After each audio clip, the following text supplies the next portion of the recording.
My name is Evelyn Carter, and if you're reading this, chances are you've heard the rumors swirling around about me. Maybe you've seen my face on some financial blog or caught whispers of how I walked out of a boardroom with a $60 million government contract after being fired, alongside my entire team. It sounds like one of those stories people tell at dinner parties to make themselves sound smarter than they really are. Oh, did you hear what happened to that company? Yeah, their whole department just up and left. But trust me when I say it wasn't glamorous. Not even close. I'm not here to rewrite history or paint myself as some kind of corporate hero. The truth is messier than that, more complicated and far less polished. What happened was equal parts betrayal, desperation, and sheer willpower. The kind of thing that happens when you realize your back's against the wall and there's nowhere else to go but forward. So let me start from the beginning because, honestly, without context, none of this makes sense. 3 years ago, I was just another ambitious woman in tech trying to climb the ladder at Orion. You might have heard of them. They're one of those companies that likes to tout innovation while quietly sticking to safe bets. They had all the buzzwords down pat: cutting-edge solutions, scalable platforms, customer-centric design. But behind closed doors, things were different. Corporate politics ruled everything, and loyalty was measured by how well you could navigate the tangled web of egos and agendas. I joined Orion straight out of grad school, fresh-faced and eager to prove myself. Back then, I believed in the mission, or at least I wanted to believe in it. My first few years were a whirlwind of late nights, endless spreadsheets, and caffeine-fueled brainstorming sessions. Slowly but surely, I worked my way up to leading our Special Projects Division, a small but scrappy group tasked with tackling high-risk, high-reward initiatives. We weren't the golden children of the company. That title belonged to the teams working on flagship products. But we had something better: freedom. Freedom to experiment, to fail, to dream big. And for a while, it felt like we were on to something special. Our breakthrough came 2 years ago when we pitched an idea for a new AI-driven logistics platform to streamline supply chain operations for government agencies. At the time, no one thought much of it. Our COO, Gregory Lang, barely glanced at the proposal before giving us the green light. "Go ahead," he'd said dismissively during our quarterly review meeting. "Just don't burn through too much budget." That offhand remark stung, but deep down I knew it didn't matter. If we pulled this off, no one would be able to ignore us. And pull it off we did. Over the next 18 months, my team poured every ounce of energy into developing the platform. Late nights turned into early mornings. Weekends blurred together until we forgot what day it was. We fought over code reviews, argued about user interfaces, and celebrated every tiny victory like it was Christmas morning. By the time we unveiled the prototype, even the skeptics couldn't deny its potential. It wasn't perfect, nothing ever is, but it was revolutionary enough to get noticed.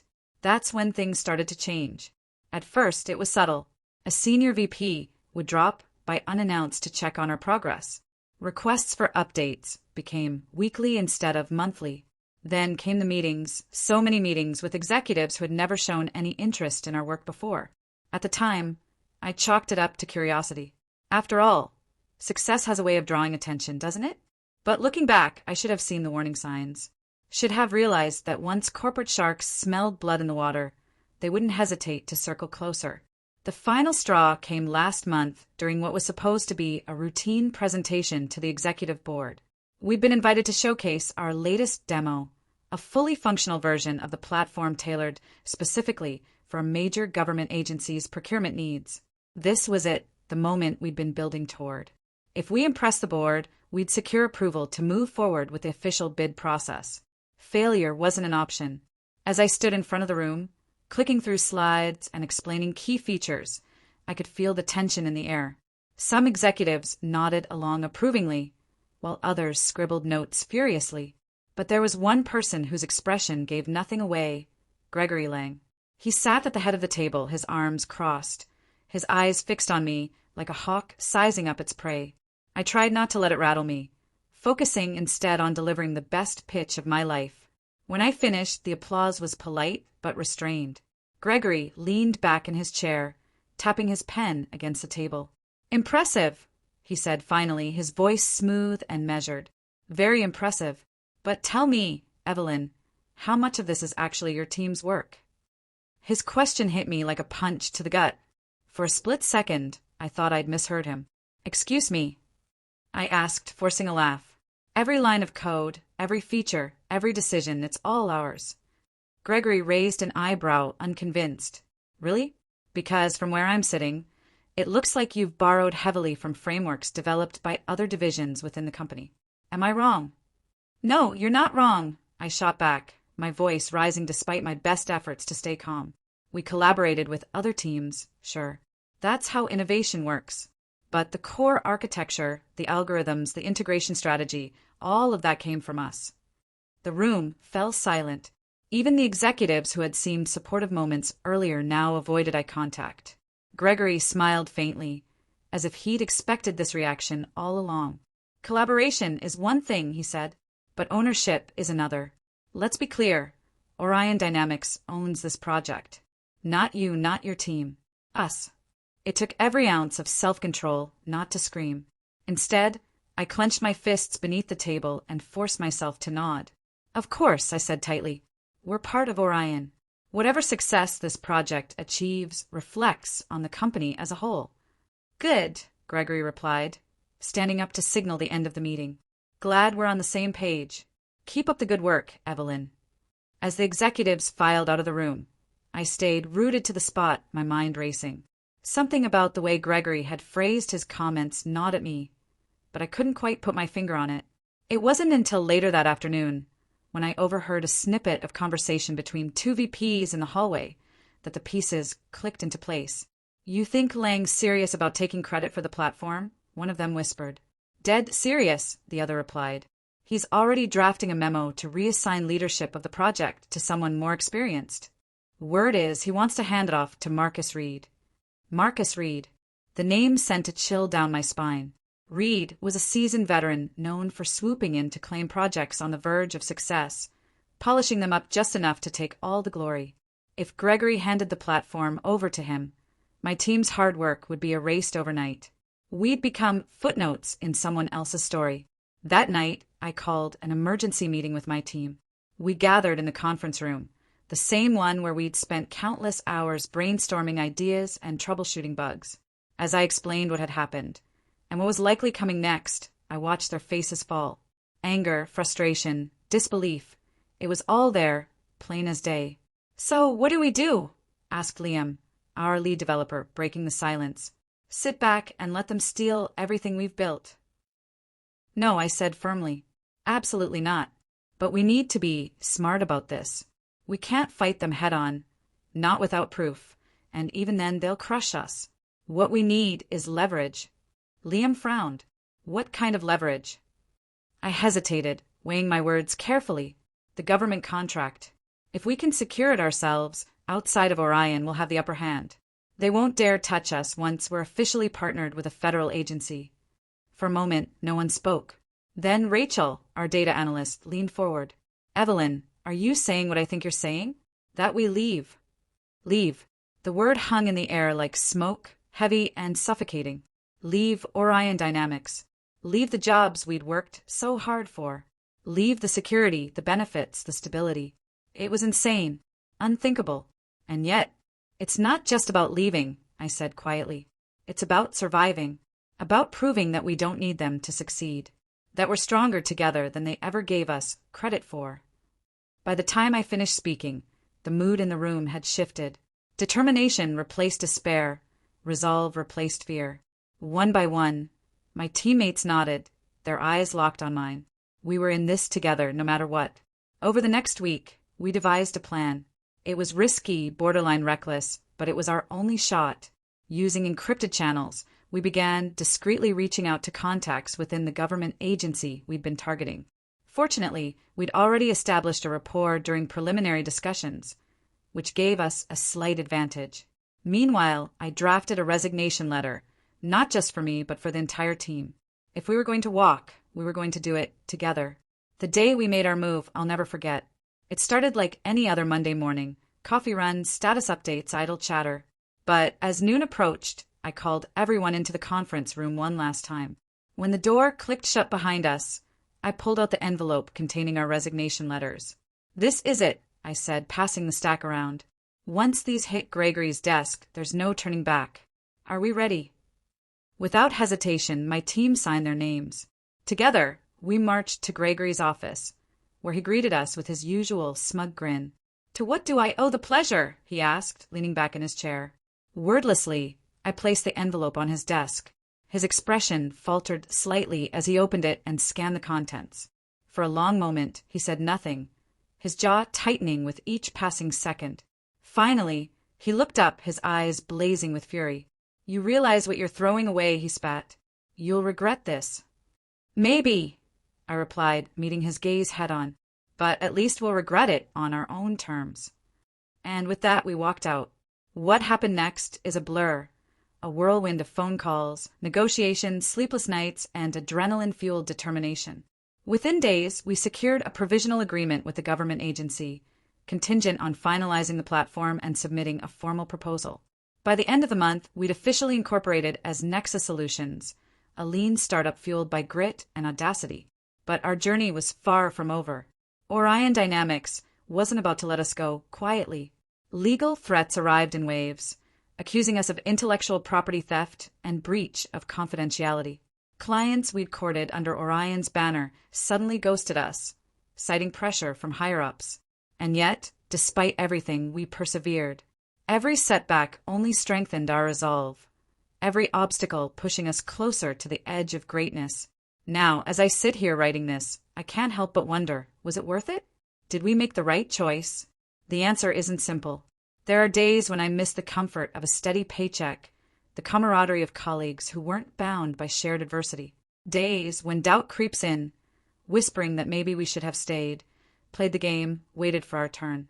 But then I look around, at the faces of my team, united in purpose, at the glowing screens displaying lines of code we wrote ourselves, at the emails flooding in from supporters who believe in what we're building. And I know, whatever comes next, whatever challenges lie ahead, we'll face them together. Because sometimes walking away isn't the end of the story. Sometimes it's the beginning. The weeks turned into months, and Nexus Solutions began to take shape in ways I could never have imagined. At first, it felt like we were building a plane while flying it. Everything was chaotic, unpredictable, and terrifying. But slowly, the pieces started falling into place. Our team worked tirelessly, fueled by late-night energy drinks and an unshakable belief that what we were doing mattered. We weren't just creating software. We were proving something to ourselves and to the world. Orion Dynamics didn't make things easy for us. Their legal team filed one lawsuit after another, accusing us of stealing proprietary information and violating non-compete clauses. It was exhausting, draining both our time and resources. But here's the thing about fighting giants. They underestimate you because they think size equals strength. What they forget is that agility can be just as powerful. We hired a brilliant attorney named Nadia Patel, who had a reputation for taking on corporate behemoths and winning. She tore through Orion's claims with surgical precision, pointing out glaring holes in their arguments. "They're bluffing," she told us during one particularly tense strategy session. "This isn't about protecting intellectual property, it's about intimidation. And the best way to win is to call their bluff." Nadia helped us file countersuits, alleging wrongful termination and retaliation. We also reached out to former colleagues at Orion who had witnessed Gregory Lang's manipulative tactics firsthand.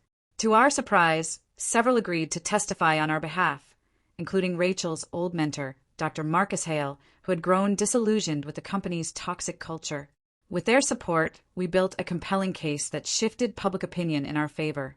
Meanwhile, our work on the logistics platform continued at full speed. The government agency we'd partnered with was impressed by our progress, especially given the challenges we faced. They saw our determination not as a liability, but as proof of our resilience. By the time we submitted our formal proposal, we knew we had a real shot at securing the $60 million contract. The day of the final presentation arrived and nerves ran high.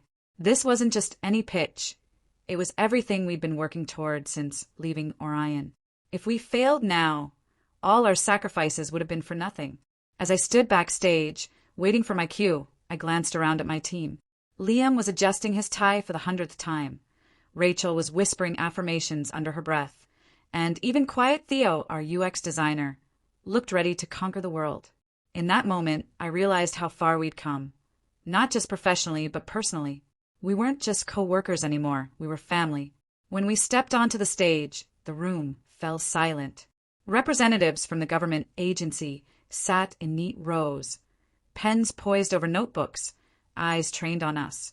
I took a deep breath and began speaking, channeling every ounce of passion and conviction I possessed. I talked about the problem we aimed to solve, the innovation behind our solution, and the values driving our mission. I shared stories of late nights and early mornings, of setbacks and breakthroughs, of dreams that refused to die. And when I finished, the applause was thunderous. 2 weeks later, we received the news. Nexus Solutions had won the contract. Against all odds, we had beaten Orion Dynamics, the very company that had tried to crush us at its own game. The victory was sweet, almost surreal. For days, we celebrated with champagne toasts, heartfelt speeches, and promises to keep pushing boundaries. But more than anything, we celebrated the fact that we'd done it together. With the contract secured, Nexus Solutions grew rapidly. We expanded our team, moved into a sleek new office space, and attracted investors eager to back our vision. Within a year, we launched the logistics platform nationwide, earning praise from government officials and industry experts alike. Our success inspired other employees at Orion to leave and start their own ventures, sparking a wave of innovation across the sector. As for Gregory Lang, he didn't fare so well. The lawsuits we filed exposed cracks in Orion's leadership, leading to internal investigations and plummeting stock prices. Within 2 years, he was forced to resign amid scandal, his once sterling reputation in tatters. Watching him fall from grace wasn't satisfying, it was justice. Today, Nexus Solutions is thriving. We've become a beacon of hope for underdogs everywhere, proof that courage and collaboration can overcome even the toughest obstacles. My team and I often talk about how lucky we are to have found each other, to have built something meaningful out of chaos. We've learned that success isn't measured by titles or paychecks, but by the impact you make and the lives you touch. Looking back, I realized that getting fired from Orion Dynamics was the best thing that ever happened to me. It forced me to confront fears I didn't know I had, to trust myself and my team in ways I never thought possible. It taught me that sometimes the hardest decisions lead to the most beautiful outcomes.